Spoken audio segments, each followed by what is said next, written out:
Hello दोस्तों, स्वागत है आप सभी का हमारे इस यूट्यूब चैनल में। तो दोस्तों, आज का हमारा जो टॉपिक है वो जीके एंड जीएस के ऊपर है, क्योंकि दोस्तों एसएससी जीडी के एग्ज़ाम चल रहे हैं और आप सभी के लिए जीके एंड जीएस के क्वेश्चन मैं लेकर आया हूँ 50 क्वेश्चंस। तो दोस्तों, स्टार्ट करने से पहले मैं आपसे एक बात कहना चाहूँगा कि इस वीडियो को पूरा देखिएगा। और ठंड का मौसम चल रहा है दोस्तों, तो इस वीडियो को रजाई के अंदर लीड लगा के, हेडफोन लगा के अपने बढ़िया आराम से सुनिएगा। तो दोस्तों, स्टार्ट करते हैं जीके एंड जीएस के क्वेश्चन। और मैं ये क्वेश्चंस बहुत ही छांटबीन कर लाया हूँ प्रीवियस ईयर्स से। ओके दोस्तों, तो स्टार्ट करते हैं। अर्थशास्त्र की रचना किसने की थी? तो अर्थशास्त्र की रचना कौटिल्य ने की थी। हर्षचरित निम्नलिखित में से किसके द्वारा लिखी गई? तो हर्षचरित निम्नलिखित में से बाणभट्ट जी के द्वारा। शून्य के सिद्धांत का प्रतिपादन किसने किया? तो शून्य के सिद्धांत का प्रतिपादन आर्यभट्ट ने किया। संसदात्मक सरकार क्या होती है? निर्णयों में सरलता और कार्य में शक्ति की व्यवस्था करती है, वो संसदात्मक सरकार कहलाती है। और अध्यक्षात्मक शासन प्रणाली के प्रमुख गुण होते हैं। तो अध्यक्षात्मक शासन प्रणाली के प्रमुख कौन कौन से गुण होते हैं? शासन में कुशलता, प्रशासन की एकता, शासन में स्थायित्व, ये सभी गुण होते हैं अध्यक्षात्मक शासन प्रणाली में। पंडवानी किस राज्य की प्रमुख लोक नृत्य शैली है? तो छत्तीसगढ़ की। भोपाल गैस त्रासदी किस वर्ष घटित हुई थी? तो 1984 में घटित हुई थी। और एशियाई जंगली गधा कहाँ पाया जाता है? तो कच्छ का रण में। राज्यसभा का पदेन सभापति होता है, उपराष्ट्रपति होता है राज्यसभा का पदेन सभापति। और निम्नलिखित में से जनसंख्या के आधार पर विश्व का सबसे बड़ा इस्लामिक राष्ट्र कौन सा है? तो इंडोनेशिया निम्नलिखित जो है विश्व का सबसे बड़ा इस्लामिक देश है। अर्थशास्त्र के जनक किसे कहा जाता है? तो एडम स्मिथ को अर्थशास्त्र का जनक कहा जाता है। वायु प्रदूषण को कम किया जा सकता है, वृक्षों द्वारा कम किया जा सकता है। निम्नलिखित में से कौन सी समुद्री जलधारा गर्म जलधारा है? तो अलास्का धारा जो है गर्म जलधारा है। विक्रम वेद चरित के लेखक कौन थे? तो बिल्हड़ जी थे, वो विक्रम वेद चरित के लेखक थे। गांधी इरविन समझौता कब हुआ था?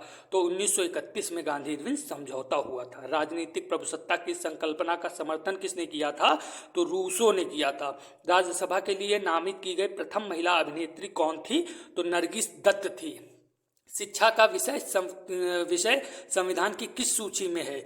तो समवर्ती सूची में है। आसवन बांध किस नदी पर बनाया गया है? तो नील नदी पर बनाया गया। हमारे राष्ट्रीय झंडे में बने धर्म चक्र का रंग क्या होता है?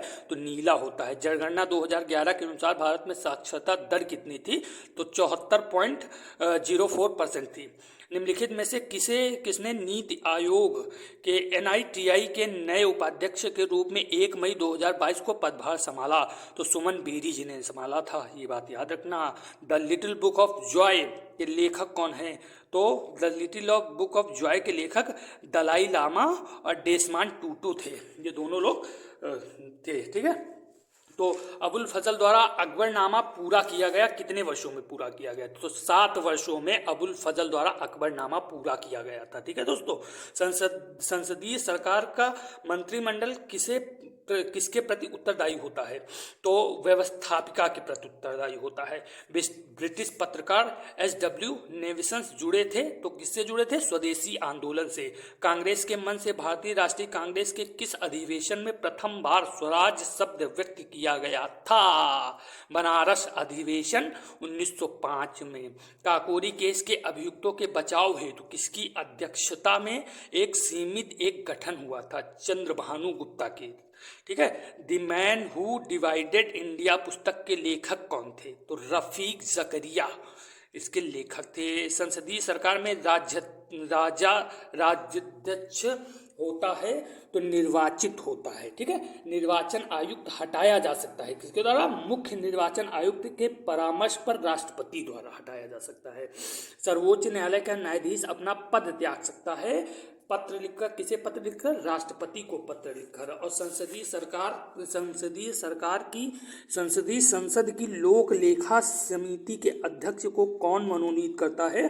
तो लोकाध्यक्ष लोकसभा अध्यक्ष मनोनीत कर सकता है। ठीक है, केंद्र सरकार तथा राज्यों के मध्य आर्थिक संबंधों की विवेचना की गई तो अनुच्छेद 268 और 281 के अंतर्गत की गई थी। ठीक है दोस्तों, संविधान सभा के संवैधानिक सलाहकार कौन थे? तो BN राव थे।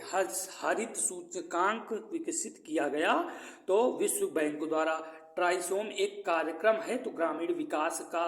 और विजन 2020 फॉर इंडिया दस्तावेज संबंधित है आर्थिक विकास से। निर्धनता का दुष्चक्र की अवधारणा संबंधित है तो